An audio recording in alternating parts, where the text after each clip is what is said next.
국정원의 정치 개입 의혹, 박원순 서울시장을 제압하라라는 문건이 지난주 공개된 데 이어서 이번에는 반값 등록금 운동에도 국정원이 개입했다는 문건이 공개됐습니다. 제목은 좌파의 등록금 주장 허구성 전파로 파상 공세 차단 이렇게 되어 있고요. 핵심 내용은 반값 등록금 운동을 야당과 좌파 진영의 선동으로 규정하고 야권 등록금 공세의 허구성을 홍보 자료로 작성해서 심리전에 활용하라. 이런 내용들이 담겨 있습니다. 이 상황을 이분은 어떻게 보고 계실까요? 새누리당의 전 비상대책위원이었죠. 이상돈 전 중앙대 교수 연결이 되어 있습니다. 이 교수님 안녕하세요. 네, 안녕하십니까. 언론에 공개된 문건 보셨죠? 네, 뉴스를 봤습니다. 예. 네. 이게 사실일까요? 적어도 그 야당에서 공식적으로 문제를 제기했고 예. 여러 가지 그 문건의 모습일까도 볼 때 상당히 근거가 있다고 생각됩니다. 네. 예, 문건에 보면 내부에서 유출된 것 같은 생각이 드는군요. 네. 국정원 직원 이름, 전화번호, 중간 결제자 이름까지 나와 있는 이런 구체성을 말씀하시는 건가 봐요. 네, 그렇습니다. 네. 처음에는 인터넷에 댓글 다는 직원이 있다는 것만으로도 우리가 참 놀라웠는데 서울시장 제압하라는 문건이 나오더니 이번에는 반값 등록금 운동 차단하라는 문건까지. 교수님, 국정원이 원래 이런 일을 하는 곳입니까? 이건 보통 심각한 문제가 아니죠. 국정원의 존재 이유를 의심할 정도의 사안이라고 봅니다. 그것은 국정원이 이명박 정권 시대에 정권에 대한 비판 세력을 전방위적으로 감시했던 것이 아니냐. 아하. 더 나아가서 어떤 공작을 했던 것이 아니냐. 그런 의심을 사기에 충분합니다. 네, 근데 국내 정치의 개입은 엄연히 금지돼 있잖아요, 국정원이. 네, 그렇습니다. 국정원법의 정면적 위반이고. 그렇죠. 오죽하면은 내부에서도 아마도 아주 기가 막히니까 이건 안 되겠다 싶어서 이런 문건이 이제 유출된 게 아닌가 이렇게 생각이 됩니다. 네.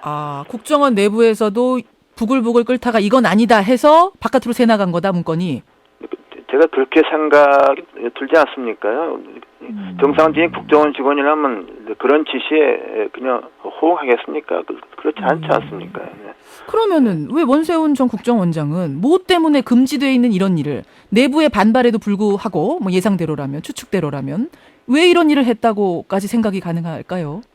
네, 원세훈 씨는 원래 그 서울시에서 이명박 대통령의 측근이었고 2009년에 국정원장이 임명됐을 때도 국가안보와는 전혀 무관한 사람으로 많은 사람들이 저 사람이 그 정권 안보를 해서 사고 낼 것이다 이렇게 봤죠. 논란이 그런 있었죠. 생각이 현실이 됐다고 봅니다. 네, 그 당시 이명박 정권은 촛불 시기 끝나고 후유증이 있었고 또 4대강 사업 같은 국민의 어떤 거센 비판을 에도 무릅쓰고 뭔가 해야 할 것이니까 그런 여러 가지 상황과 무관하지 않을 것으로 봅니다. 네. 그러면 이것을 단독으로 국정원장이 결정할 수 있는 문제입니까? 글쎄요, 그 부분은 좀 알 수 없죠. 그러나 적어도 우리가 알고 있기는 국정원장은 그 이명박 대통령과 자주 이른바 독대를 했다 그러지 않습니까? 굉장히 친한 사이 최측근이죠. 네. 예. 네, 우리는 그냥 내용을 알 수 없죠. 그러나 이명박 대통령의 인지 여부를 떠나서 예. 이것은 MB 정권 전체를 심판대에 올릴 만한 중대한 사안이라고 생각됩니다. 그 정도까지 보십니까? 네, 법치주의와 민주주의에 대한 심각한 도전입니다. 네. 자꾸 이게 이제 고구마 넝쿨처럼 줄줄이 나오니까 과연 이제 이 정도가 끝일까 이런 생각까지 이런 의심까지도 드는데 이상돈 교수께서는 어떻게 보세요? 네, 그렇습니다. 그 당시 현재 나온 것이 박원순 시장에 관한 문제 정권 말기의 일이고 그다음에 반값 등록금은 조금 앞서의 일이죠. 그러나 이명박 정권이 국민적 비판과 저항을 무릅쓰고 추진했던 가장 큰 사업은 4대강입니다. 예. 그래서 특히 이제 4대강 사업 2009년 봄부터 시작을 해서 가을부터 본격적으로 밀어붙였죠. 예. 그래서 원세훈 원장의 임기와 같이 하고 있습니다. 그렇다고 그러면은 제 생각에 4대강 사업에 대한 비판자들에 대해서도 유사한 무엇이 있지 않았겠는가 이렇게 생각을 할 수 있겠죠. 그건 어디까지나 저는 일종의 추론입니다. 네. 그러니까 여러 반값 정황에 등록 비추어 볼 때 여러 정황, 반값 등록금 저지 운동 같은 운동을 저지하는 이런 문건이 나왔던 걸로 봐서는 더 주력했던 4대강 사업 관련해서도 뭔가 작업이 있지 않겠는가, 않았겠는가 이런 추측. 네, 그렇습니다. 사실 반값 등록금이 가지고 있는 비중은 이명박 정권 때 있어서 그 4대강 사업에 뭐 10분의 1, 100분의 1밖에 안 되는 거 아닙니까요? 예. 그런 되면은 4대강 사업이 비판자에 대해서 전혀 손 놓고 있었겠는가, 뭐 이런 생각을 하는 것은 당연하다고 봅니다. 그럼 비판자들에 대해서 어떤 식으로 국정원이 개입했을 거라는 생각까지 드세요? 글쎄요, 그건 알 수 없지만은 일단에 저도 사실 그 비판한 사람 중에 가운데 있지 않았습니까? 대표적인 비판자셨지요. 네, 사실 이상돈 교수가. 그래서 그야말로 입에 담을 수 없는 그런 인신 공격 같은 것이 온라인상에 굉장히 많았고, 심지어 노상에서 시위 같은 것도 있었죠. 전혀 그게 무슨 말씀이세요? 노상에서 시위라니요? 시위 플래카드 들고 뭐 인신 공격적인 내용을 들고서 뭐 4대강 사업 비판자들은 뭐다 뭐 이런 경우도 있었어요. 입에 담을 수 없는 어떤 욕을 해가면서 비판하는 거. 그런 것들이 과연 그런 사람들이 자발적인 것인지 아니면 뒤에 어떤 보이지 않는 손이 있는 거 아닌가 이런 생각을 제가 했습니다. 예를 들어서 뭐 온라인을 통해서 종북몰이를 한다든지 이런 여론들이 그쪽에서 만들어졌던 게 아닌가 그 당시에 뭐 이런 우려들. 그런 것이 어디라고 특정할 수 없겠지만은 뭔가 좀 보이지 않는 손이 있지 않으면은 이렇게 집요하게 전방위적으로 그런 댓글이랄까 인터넷상의 어떤 논리를 갖다가 이렇게 막 말도 안 되는 말을 갖다 퍼뜨릴 수 있겠는가 이런 생각을 했습니다. 그냥 4대강을 찬성하는 사람들, 이명박 대통령 당시 지지자들이 그냥 뭐 자연적으로 했을 수도 있는 거 아닌가요? 글쎄요. 그러나 그렇게 보기는 뭔가 좀 석연치 않은 면이 느낌이 있었다는 어떤 느낌이셨습니까? 겁니다. 어떤 석연치 않은? 너무 집요하다? 네, 그렇죠. 그리고 또 그 문제에 대해서 뭐 4대강 사업은 수자원 환경 뭐 이런 여러 가지 복합적인 전문성이 좀 개입된 사안이죠. 전혀 무관한 사람들이 저렇게 인신공격을 하는 것은 좀 범상치 않다 하는 그런 생각을 했죠. 그 당시에 하셨었군요. 네. 예, 이것도 관련돼 있는 게 아닌가 하는 생각. 대선의 공직선거법 공소시효 공소시효가 6개월밖에 안 되기 때문에 그러니까 6월 19일까지입니다. 한 달도 채 남지 않았는데 지금 뭐 이렇게 줄줄이 소세지 같이 나오는 의혹들을 그때까지 다 수사할 수 있겠는가 이런 얘기들 나오는데 어떻게 보세요? 이건 뭐 대선하고 관계 없는 거 아닙니까요?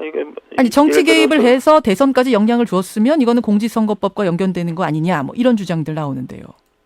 글쎄요, 제일 마지막 판에 이제 이른바 국정원 여직원 뭐 그 문제가 있는데 그런 것이 과연 대선에 영향을 주었겠는가 하는 것은 좀 별개 문제가 아닌가 합니다. 그리고 더 중요한 것은 그것보다도 이명박 정권 시대에 국정원이 했던 행태 이런 것을 우리가 이제 국민들은 좀 알 권리가 있고 이걸 바로잡아야 한다는 겁니다. 네, 그래서 필요하다면은 필요한 게 아니라 저도 필요하다고 봐야죠. 국회에서 이 문제를 갖다가 좀 다뤄야 한다고 봅니다. 국회에서 다루란 얘기는 국정조사 혹은 뭐 청문회 이런 것까지? 청문회 그런 겁니다. 근데 사실 국정원을 상대로 청문회를 하거나 국정조사한다는 것은 국가안보와 관계 있기 때문에 조심해야 되는 것은 분명합니다. 그러나 이런 사안은 국가안보와는 관계 없는 겁니다. 오히려 국가안보를 저해하는 겁니다. 국가안보에 전념해야 될 국정원 직원들이 엉뚱한 짓을 했다는 것이 국가안보를 저해하는 것이고 또 1970년대 미국에서는 CIA가 대외 공작을 불법적으로 했다고 해서 미국 상원에서 프랑크 처치 상원 의원 주관으로 청문회를 했습니다. 그 당시 CIA 국장, 부국장 등 간부들이 줄들이 불려와서 선서하고 증언을 했습니다. 그런 선례가 있으니까 얼마든지 할 수 있고 또 해야 한다고 봅니다. 오히려 해서 이번에 털고 가는 것이 진짜 안보다 이런 말씀이신가요? 네, 그렇습니다. 특히 이 문제를 어떻게 되느냐, 특히 국정원 일종의 게이트를 갖다가 어떻게 처리하는가가 소위 박근혜 정부의 정체성을 볼 수 있는 하나의 그 리트머스가 될 것이다. 저는 이렇게 봅니다. 박근혜 대통령이 결심하셔야 된다는 얘기군요. 물론이죠. 그래서 이걸 털고 가야만 예. 이른바 국민통합 새 시대를 여는 것이고 예. 이걸 묵살하고 가면은 MB 정권을 연장선에 있다는 비판에서 자유로울 수 없습니다. 만약 국정원 원장, 전 원장, 원세훈 원장이 여기 연결된 걸로 밝혀지면 법학자시니까 제가 여쭙습니다만 어떤 처벌까지 받게 됩니까? 그건 법에 의해서 국정원 법 위반이니까 그 자체가 심각한 범죄입니다. 네. 그건 뭐 이것저것 따질 게 없습니다. 법대로. 뭐 내란죄라는 얘기를 하시는 분들도 계시는데. 글쎄요, 그거는 좀 정치적인 주장이지, 법적인 흠변대가 아니라고 본다는 것은 너무도 허황된 것 같습니다. 예, 6307님 등등의 청취자분들은 정말 이명박 대통령이 그 당시 모르고 이런 정도의 정치 개입을 국정원이 할 수 있었겠는가? 이게 사실이라면 말입니다. 물론 지금 의혹입니다만, 뭐 이런 주장들 나오네요. 네, 그걸 밝히기 위해서는 국회에서 청문회를 해서 선서하고 증언대에 세워야 하겠죠. 네, 그 미국에서 또 선례가 있습니다. CIA 국장과 부국장 등 주요 간부들이 선서하고 줄줄이 의회 청문대에 선적이 있습니다. 예, 이상돈 전 새누리당 비대위원을 만났습니다. 이 문건에 대해서 국정원 측은 해당 문건이 국정원의 것인지 지금 확인할 수 없다라는 입장만 되풀이하고 있다는 걸 여러분께 전해드리면서 인터뷰를 마무리 짓죠. 교수님 고맙습니다. 네.